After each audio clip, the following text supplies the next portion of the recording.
बहुत बड़ी बात गडकरी जी, इसलिए शायद विपक्ष भी आपसे बहुत इम्प्रेस्ड रहते हैं। बहुत से लोगों का कहना है कि गडकरी जैसा नेता बीजेपी में शायद नहीं होना चाहिए, किसी और पार्टी में आ जाना चाहिए।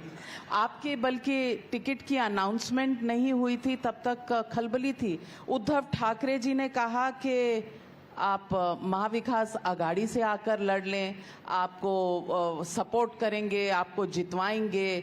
कांग्रेस पार्टी भी कहती है कि गडकरी जी अच्छे नेता हैं। जब विपक्ष आपकी तारीफ करने लगता है तो कहीं डर तो नहीं लगता कि ये क्यों कर रहे हैं? और दूसरी बात, ये क्या उजागर करता है कि आप अपनी ही पार्टी में थोड़े से खींचे तने अनकंफर्टेबल हैं?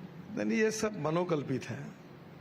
पहली बात तो ऐसी है कि जो लोग मुझे जानते हैं, अब नागपुर में मुझे 2-2, 3-3 हजार लोग मिलते हैं, और मैंने 4 बातें, मैं जातीयवाद और सांप्रदायिकता नहीं पालता।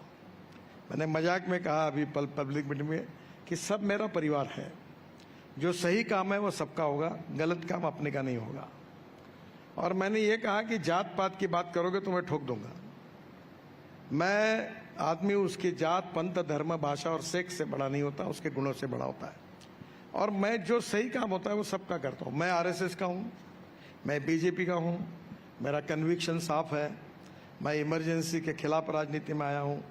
मैंने अपनी आइडियोलॉजी कभी छुपाई नहीं। It is a part of my life conviction to me. पर इसके बाद ये आश्चर्य है कि पार्लियामेंट में मुझे स्पीकर साहब ने बताया कि ये पार्लियामेंट का रिकॉर्ड बन गया है कि मेरे डिपार्टमेंट के डिमांड पर 75 मेंबर ऑफ पार्लियामेंट ने विचार रखे, और उसमें लगभग हमारे अपोनेंट थे।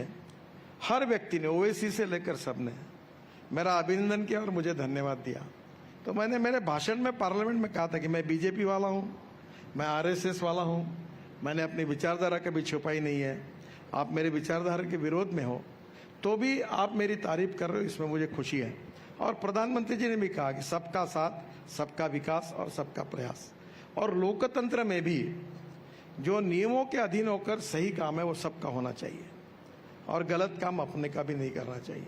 अब नागपुर में लगभग, मैं अभी चुनाव में हूँ, तो मेरे को ऑल पार्टी सपोर्ट है। आप एक बार एक पत्रकार दिल्ली के आए थे और नागपुर का सर्वे करने के लिए खूब घूमे, फुटपाथ पर गए, मजदूर को पूछा, इसको पूछा, मेरे विरोध में कोई बोला ही नहीं। फिर उन्होंने कहा कि कांग्रेस पार्टी के कार्यालय में जाओ, तो कार्यालय में गया तो उसने भी मेरे फेवर में बोला। फिर वो समझ में नहीं आया, उसने, अभी मैं 2-4 कमेंट्स कैसे भी है, मैं नसीबवान हूँ और मैं कोई पॉलिटिक्स नहीं करता, मैं सोशल वर्कर हूँ और गलत काम नहीं करता, मुझे करना भी नहीं है। मेरे पास एक करेज है कि मैं लोगों को बोलता हूँ कि अगर आपको मैं उचित लगा तो मुझे वोट दो। अब इस साल चुनाव में मैंने तय किया, मैं कटआउट लगाऊंगा नहीं, पोस्टर लगाऊंगा नहीं, मैं चाय पानी भी नहीं पिलाएंगे, नहीं पिलाऊंगा। नहीं, चाय पानी तो मैं, मेरे घर में तो लोग आते रहते और खाते पीते, वो हमारा कल्चर है। पर मैं चुनाव वोट देने के लिए किसी को कोई ऑफर नहीं करूंगा।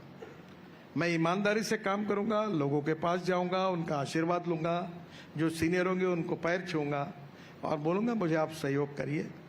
और मैं ये भी पब्लिक मीटिंग में कहता हूँ, यहाँ ताजबाग करके एक मुस्लिम बहुत बड़ा एरिया है जहाँ 20,000 मुसलमानों की मीटिंग हुई थी।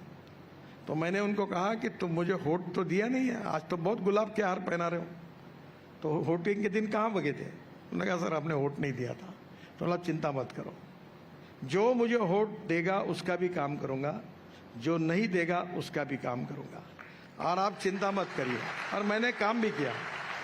और मैं कभी ये नहीं करता कि यहाँ एरिया में वोट नहीं मिला या पानी के पाइपलाइन में, मैं मतलब पानी सबको मिलना चाहिए, रोड सबका होना चाहिए, रोजगार सबको मिलना चाहिए, प्रगति और विकास सबका होना चाहिए। मैं ये करता नहीं। जात पात की बात मेरे पास करेगा तो मैं ठोक देता हूँ उसको। मैं कहता हूँ पूरा शहर, पूरे तो राहुल गांधी को ठोक देंगे क्या? क्यों? तो रोज जात पात की बात करते हैं, कास्ट सेंस। वो काम जनता करेगी, मुझे करने की जरूरत नहीं है।